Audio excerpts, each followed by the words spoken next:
یہ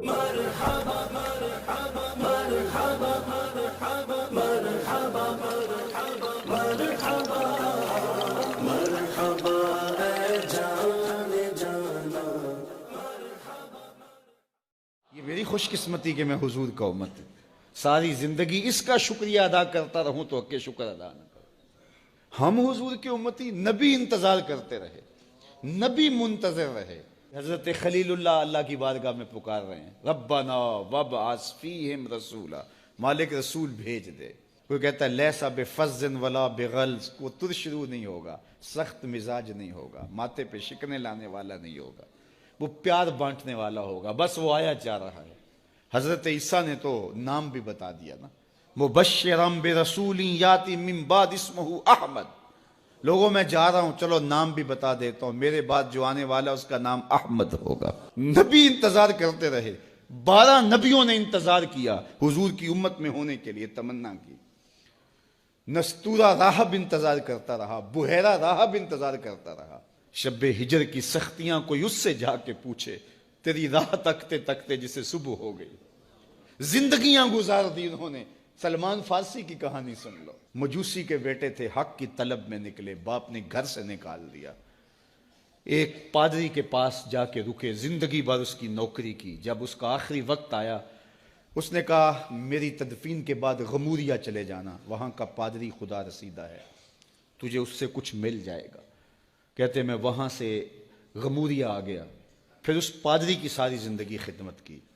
جب وہ مرنے لگا تو اس نے کہا کوئی ایسا شخص نہیں ہے جس کے پاس اب میں تجھے بھیجوں، لیکن نبی آخر الزماں کے ظہور کے لمحے آ گئے ہیں، تو یہاں سے یثرب چلا جا، وہ اس نبی کی ہجرت گاہ ہوگی، تیری زندگی سنور جائے گی، تو نے بڑی محنت کی ہے، بڑی نوکری کی ہے میری۔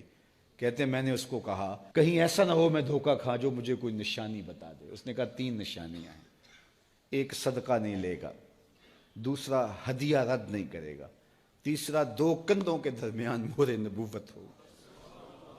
کہتے ہیں میں نے اس کی تدفین کی، یثرب کی جانب جاتے ہوئے ایک قافلے میں شامل ہو گیا، انہوں نے مجھے پکڑ کے اپنا غلام بنا لیا، لیکن میرے پہ مہربانی یہ کی کہ مجھے بیچا جا کے مدینے میں۔ ایک یہودی نے مجھے خرید لیا، میں اس کے باغ میں گوڈی کرتا تھا، کام کرتا تھا، کھجوریں توڑتا تھا، لیکن میں انتظار میں تھا کہ کبھی وہ نبی آخر الزماں آئے تو مجھے دید ہو، کبھی عرش پر، کبھی فرش پر، کبھی ان کے در، کبھی در بدر۔ غم عاشقی تیرا شکریہ، میں کہاں کہاں سے گزر گیا۔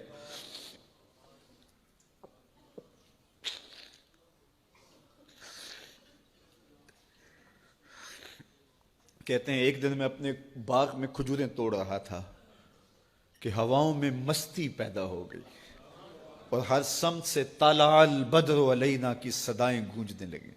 میں سمجھ گیا کہ وہ لمحے آ گئے، میں نے چھلانگ لگا دی اور دوڑ پڑا۔ میرے آقا نے سمجھا شاید غلام بھاگ گیا، اس نے دوڑ کے مجھے پکڑ لیا۔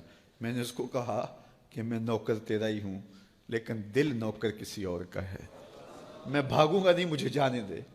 میں کچھ کھجوریں لے گیا تھا صدقے کی نیت سے، جا کے حضور کو پیش کی۔ آقا کریم نے فرمایا ہم نبی صدقہ نہیں لیتے۔ کہتے ہیں نشانی ایک پوری ہو گئی، کہتے ہیں کہ میں کچھ دنوں کے بعد اور کھجوریں لے گیا اور میری نیت ہدیہ کی تھی، میں نے پیش کی، حضور نے قبول فرما لی، لیکن میں بھی کہتا تھا تیسری نشانی بھی پوری ہو لے تو پھر مانوں گا، اور وہ کیا تھی؟ 2 کندھوں کے درمیان مہر نبوت۔ کہتے ہیں ایک دن حضور میرے باغ میں آئے اور آقا کریم نے اپنے مبارک کندھے پہ چادر رکھی ہوئی تھی اور چادر کی اوٹ میں مہر نبوت چھپی ہوئی تھی، اور میں پیچھے ہو کے دیکھتا تھا، اور میری آرزو یہ تھی کہ کوئی تیز جھونکا ہوا کا آئے اور چادر ہٹ جائے اور میں مہر نبوت کی زیارت کر لوں۔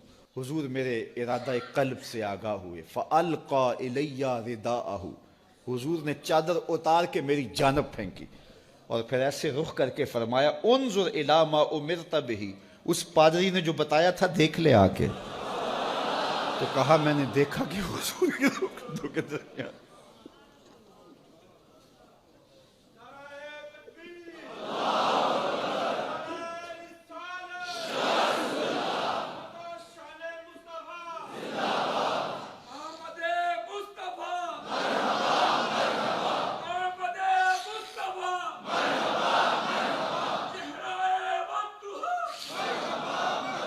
شب ہجر کی سختیاں کوئی اس سے جا کے پوچھے، تیری راہ تکتے تکتے جسے صبح ہو گئی۔ ہم نے تو کوئی انتظار نہیں کیا نا، ہم نے تو کوئی دکھ نہیں سہا، ہم سوئے تھے مقدر جاگ اٹھے۔ ہمارے والد مسجد سے مولوی صاحب کو بلا لائے، انہوں نے کان میں آ کے کہا مبارک ہو تو حضور کا نوکر بن کے آ رہا۔ میرے والد گرامی ایک شعر جھوم کے پڑھا کرتے تھے، محمد جانے جانا ہے پیغمبر ہو تو ایسا ہو، رسولوں کی بشارت سے مبشر ہو تو ایسا ہو، امر توقیر کا سب کو موقر ہو تو ایسا ہو، کیا ہم کو غلام ان کا مقدر ہو تو ایسا ہو۔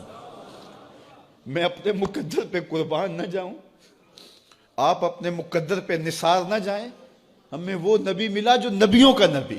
بنو سعد کے مقدر بھی جاگ اٹھے، اللہ اکبر، کیا وہ خوش نصیب وادیاں تھیں، کیا وہ خوش بخت پہاڑ تھے بنو سعد کے، جہاں حضور نے زندگی کے ابتدائی سال گزارے۔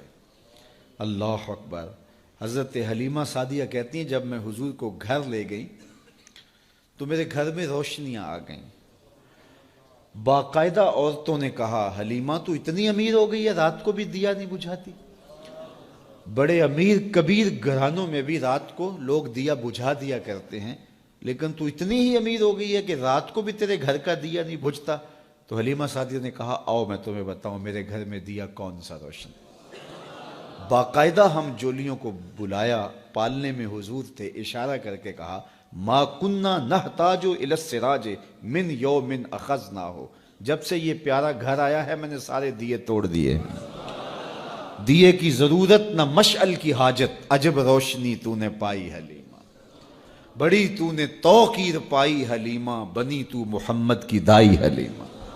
کہا ما کننا نحتاج الی السراج من یوم اخذناہ، جب سے یہ پیارا گھر میں آیا ہے میں نے سارے دیے توڑ دیے۔ جہاں روشنی چاہیے ہوتی ہے حضور کو اٹھا کے اس کمرے میں لے جاتے ہیں، وہاں انوار پھیل جاتے ہیں، روشنیاں پھیل جاتی ہیں، کیسے اجالے پھیلے، کیسی روشنیاں پھیلیں۔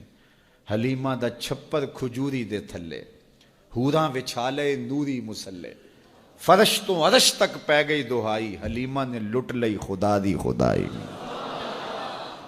اللہ اکبر۔ وہ سارا دن تو صحراؤں میں گھوم لیتی تھی، اسے جب بھوک لگتی تھی لبوں کو چوم لیتی تھی۔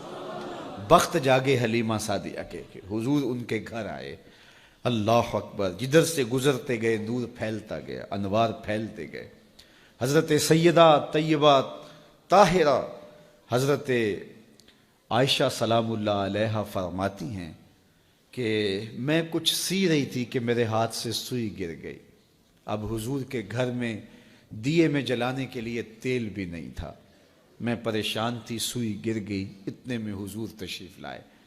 حضور مسکرائے، کہتی ہے میں نے گمی ہوئی سوئی تلاش کر لی۔ اللہ اکبر۔ تو یہ روشنی تھی، یہ انوار تھے۔ اللہ اکبر۔ اذا ضحک یتلالع فی الجدر، جب حضور مسکراتے تھے سامنے والی دیواروں پہ عکس پڑتا تھا۔ اللہ اکبر۔ جب مسکراتے تھے نور پھیل جاتا تھا۔ اذا تکلم رؤیا کالنور یخرج من بین ثنایاہ، حضور کے سامنے والے دانتوں میں ہلکا سا فاصلہ تھا، اور جب آقا کریم گفتگو کرتے تھے وہاں سے نور کی کرنیں چھن چھن کے نکلتی تھیں، انوار پھیل جاتے تھے۔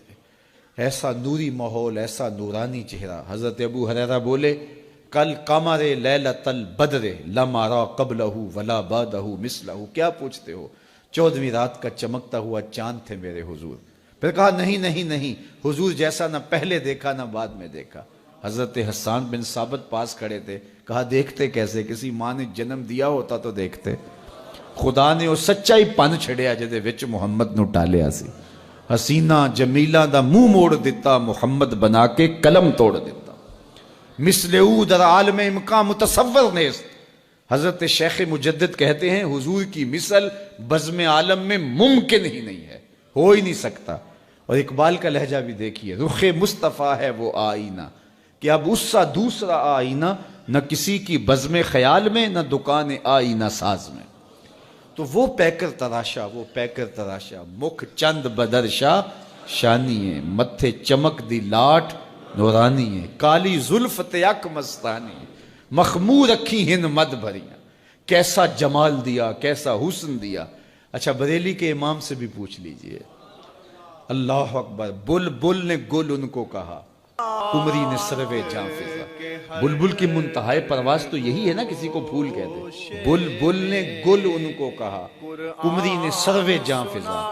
حیرت نے جھنجھلا کر کہا، یہ بھی نہیں وہ بھی نہیں۔ خورشید تھا کس زور پر، کیا بھڑ کے چمکا تھا قمر۔ بے پردہ جب وہ رخ ہوا، یہ بھی نہیں وہ بھی نہیں۔ وہ حسن دیا، وہ جمال دیا اللہ نے اپنی